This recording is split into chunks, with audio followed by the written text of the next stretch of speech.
This video is brought to you as part of the Paired Health Mobile Medical Care Educational Series. In a previous module of the Paired Health Mobile Medical Care Educational Series, Paired Health Medical Director Dr. Mike Watson discussed his method for assessing a patient's risk for readmission and how he stratifies each patient into the most appropriate risk level. To demonstrate the risk assessment process, Dr. Watson walked through his tool, which was developed based on the Boost Study's 8 Ps. The purpose of this video is to supplement Dr. Watson's module on assessing risk for readmission by demonstrating how a patient's risk level can be calculated, tracked, and edited using the Paired Health Mobile Care Delivery platform. I'll walk through the input of risk factors and how they ultimately lead to a suggested care plan enrollment that will drive the timing and frequency of calls and home visits with the patient. This particular example is most relevant to transitional care and post-ED follow-up programs.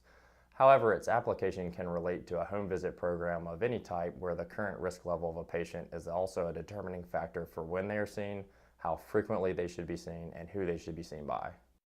Before jumping into the risk stratification section of the platform, I wanted to quickly show you the interface for the Paired Health patient referral request here. Each patient service request that comes in is assigned to a Paired Health request number, and this page serves as the primary information page for the request. It contains the information necessary for facilitating the expansion of care beyond the walls of the hospital or health system facilities. In another video, we will take a deeper dive into reviewing this page specifically. When a referral initially comes in, the first step would be to accept or reject the patient referral based on your program's criteria and guidelines for acceptance. By making the status change selection here, a referred patient moves from proposed status to accepted status after being clinically reviewed. This review could be based on whether their diagnosis is a fit for the program, the number of prior admissions or ED visits, geographical distance from the hospital, and a number of other things, whatever you determine your program criteria should be. By scrolling down and clicking on the details in the stratification section, the risk assessment calculator is opened up.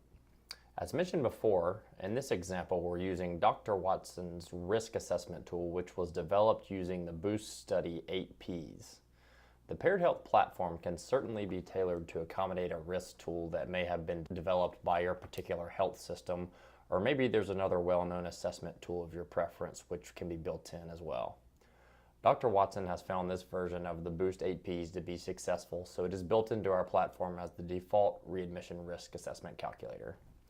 The inputs for the fields below are all assigned to values, which are summed up in the end to arrive at a risk score and stratification level for the patient.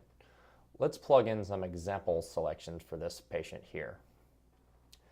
Say this patient has had 2 admissions within the last 12 months, and if you remember from Dr. Watson's risk stratification video that if there have been 2 or more 12-month admissions, the risk score is automatically stratified as high.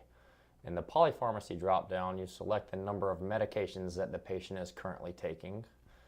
Also select the problem meds that the patient is on, which can trigger more complication if not administered or monitored appropriately. Make the selection for the high-risk comorbidities or problem diagnoses, for example CHF, COPD, etc. In behavioral health, select the number of psych diagnoses and the associated prescribed medications. The substance abuse category assigns a value of 1 for alcohol and marijuana and a score of 2 to the higher risk substance abuses.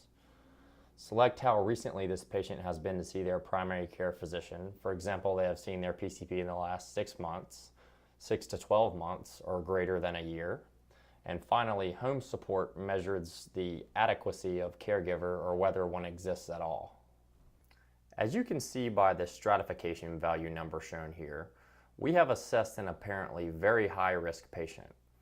As Dr. Watson reviewed in the Risk Assessment and Stratification module of the Mobile Medical Care series, patient scoring ranges are 0 to 3 results in a low-risk stratification, 4 to 8 is moderate risk, and a score of 9 to 14 is a high-risk stratification value.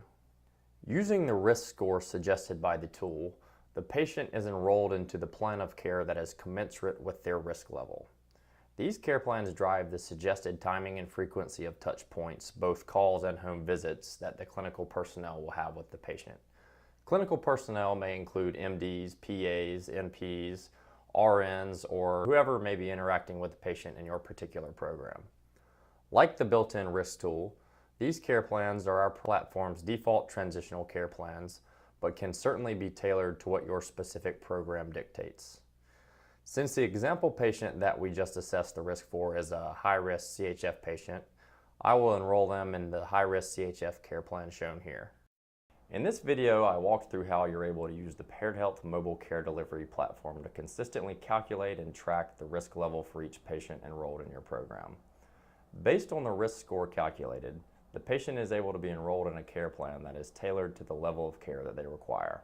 As the provider learns more about the patient in their home environment, the patient's risk level can be edited using the mobile provider app to accurately reflect the medical attention necessary for that particular patient. By consistently harvesting patient risk data, along with the frequency and timing of calls and visits made with each patient, you can build a wealth of reportable and actionable trending analysis and insights that will help you to tailor your plans of care and realize the best outcomes for your program. Thanks for watching, and be on the lookout for the mobile medical care video where Dr. Watson discusses how each patient's risk level is used to determine the care plan that they're enrolled in, and how that serves as the guide for engagement with each patient. Thank you for watching this segment of the Paired Health Mobile Medical Care series. Remember to check out the rest of our series and much more at www.pairedhealth.com.